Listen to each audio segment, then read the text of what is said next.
Saudara, Kementerian Kesehatan mengumumkan daftar 102 obat sirop yang dilarang sementara.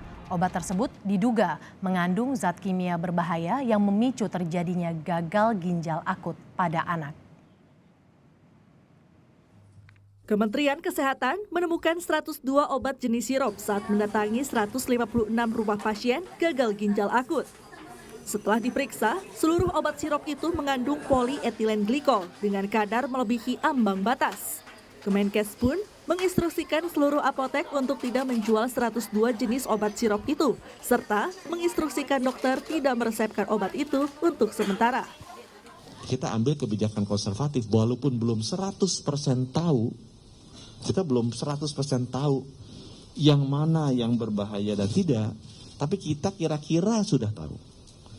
Kita 75% udah tahu, kira-kira nih yang menyebabkan tuh ini.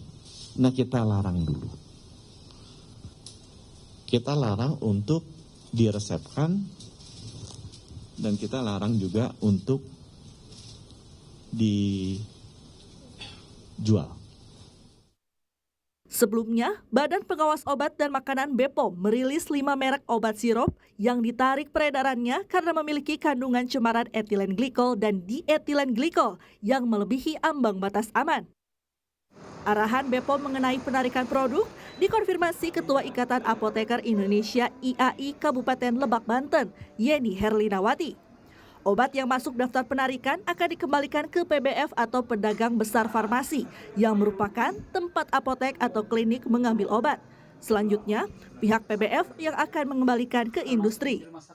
Jadi untuk 5 produk itu di-recall ya, ditarik secara mandiri dari apotek, nanti mengembalikan apoteknya ke PBF di mana tempat mengambil, nanti PBF yang akan mengembalikan ke prinsipal atau ke industrinya begitu. Yang bermasalah itu bukan zat aktifnya ya. Jadi kalau buat obat itu kan ada zat aktif dan ada zat tambahan.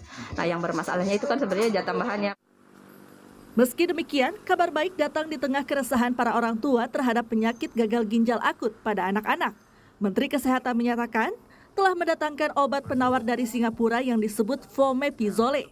Obat ini telah diberikan kepada 10 pasien gagal ginjal akut yang dirawat di RSCM.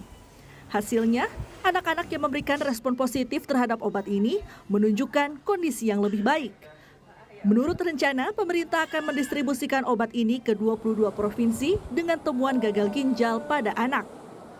Namanya Fomepizole. Di Indonesia belum ada, jadi kemarin kita ambil dari Singapura, kita hand carry ke sini. Kita coba dulu, karena kita dengar kan ini bisa antidotnya istilahnya. Kita coba ke 10 pasien di RSCM. Ya, dari 10 pasien di RSCM ini ternyata kondisinya jadi stabil, kan biasanya mereka memburuk terus kondisinya kan. Setelah diberi obat ini, sebagian membaik, sebagian stabil, tidak memburuk. Sejauh ini tercatat ada 241 kasus gagal ginjal akut di Indonesia. Dari 241 kasus itu, 133 orang diantaranya meninggal dunia. Tim Liputan Kompas TV. Ini zaman Delta